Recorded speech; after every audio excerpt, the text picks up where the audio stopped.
Good morning, everyone. So now I will be discussing about the positive and negative effect of globalization. So first is the positive effect of globalization. One of those is to assess to the diverse goods and service. So meaning of this, ang mga negosyong may mas magkakaibang mga supplier ay maaaring makinabang mula sa mas mahusay na kalidad ng mga produkto at serbisyo. Mas mababang gastos at tumataas na pagbabago. Ang mga ito o ang mga epektibong programa sa pagkakaiba ng mga supplier ay nangangailangan ng dedikadong pamumuhunan, mapagkukunan, pamumuno, pamamahala at mga layunin nito.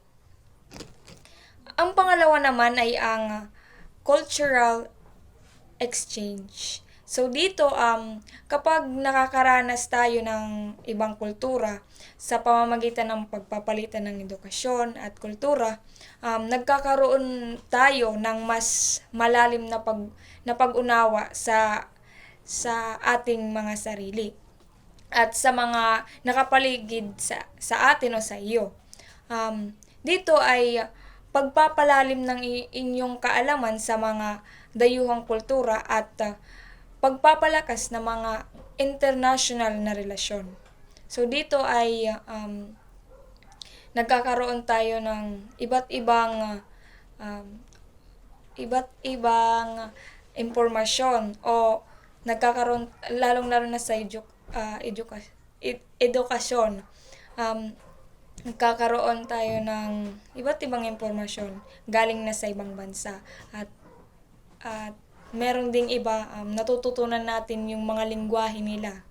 Ganon. At kanilang mga kultura, mga tradisyon mas na-adapt natin.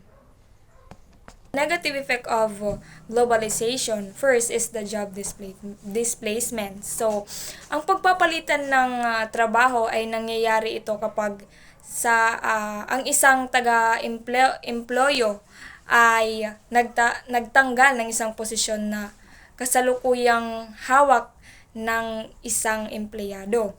Ang pagpapalit ay maaaring sanhi ng ilang mga kadahilanan, kabilang ang mga pag-urong ng ekonomiya at muling pagsasaayos ng kumpanya.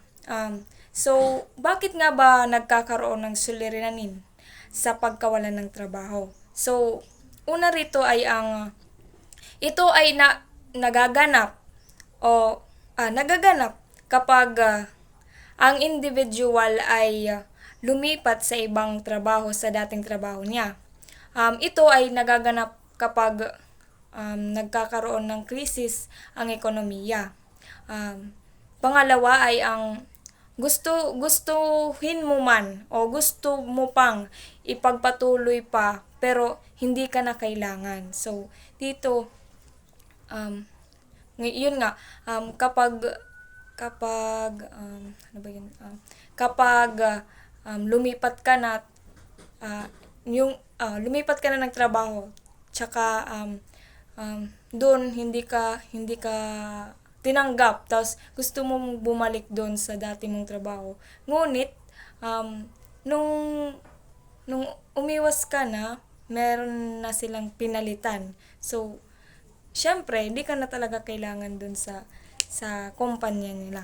So susunod naman na negative effect ng globalization ay ang global warming. Dito ay nangyayari kapag ang carbon dioxide at iba pang air pollutants ay nagtitipon sa ibabaw ng mundo. Dahil rin rito, nagkakaroon ito dahil sa kagagawan rin natin at hindi nila o tayo inalaga ng ating mga mundong tinutuluyan natin. Isa rin tayo sa mga nagdudulot nito.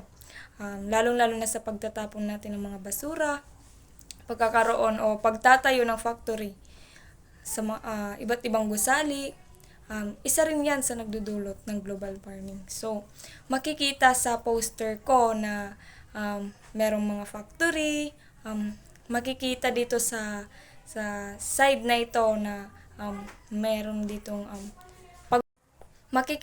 makikita doon ang pagbabago.